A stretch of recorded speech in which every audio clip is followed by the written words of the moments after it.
Sugarcane harvest is well underway here in Lecompte in central Louisiana. It's the busiest time of year not just for the fields, but the roadways. Sometimes between the trucks and cane equipment, these crossings can be used more than 100 times a day.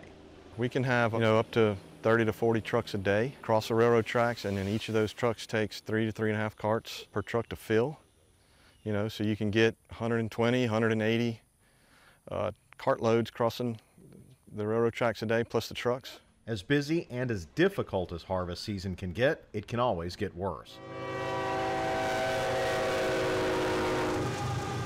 In fact, a train like this struck a tractor trailer near Bubenzer's field last year. It was early morning, so it was dark, and we had a truck from one of our mills cross the railroad track to pull onto Highway 71. Did not see the approaching train, and the train struck about the last 2 feet of the trailer that we had just loaded with cane. And of course the train stopped. It took several hours to clear it. Fortunately, nobody was injured, but just a big mess and quite a bit of loss of property and time. A partnership between Union Pacific and the sugarcane industry is helping stop these accidents.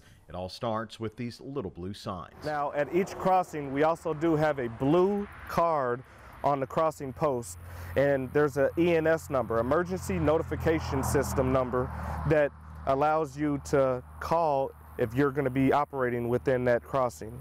And each crossing also has a specific number that when you call that number, you give the crossing identification number, and emergency response is able to GPS that particular crossing no matter where it's at. Corbett says the signs are not just for accidents. You can call ahead of time when you're working near a private crossing, and some trains will even slow down in that area. If there's going to be a lot of activity and we know ahead of time, say a day or two ahead of time, at least 24 hours, you call the number on the blue card to let the railroad emergency response know that they'll be operating within the area. The railroad will create a Form C, a bulletin, and notification to train crews that there's going to be heavy activity in that area. It allows the train crew to know to make noise, sound bells and whistle, and be looking out for traffic in that area. At every railroad crossing in Louisiana, both public and private, there are these blue signs with a 1-800 number on them that can be called 24 hours a day, and this individual number that lets them know where this individual crossing is. Now, as I said, you can call that number at any time. If you're a sugarcane operator and have heavy activity in the area, a lot of crossings across the track, you can let them know, and they will be sure to blow the whistle and perhaps even slow down for the area.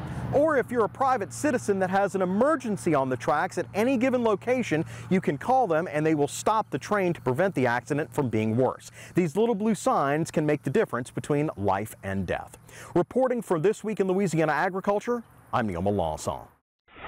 Sugarcane harvest will likely last through mid-January, which is why it's so important to stay vigilant.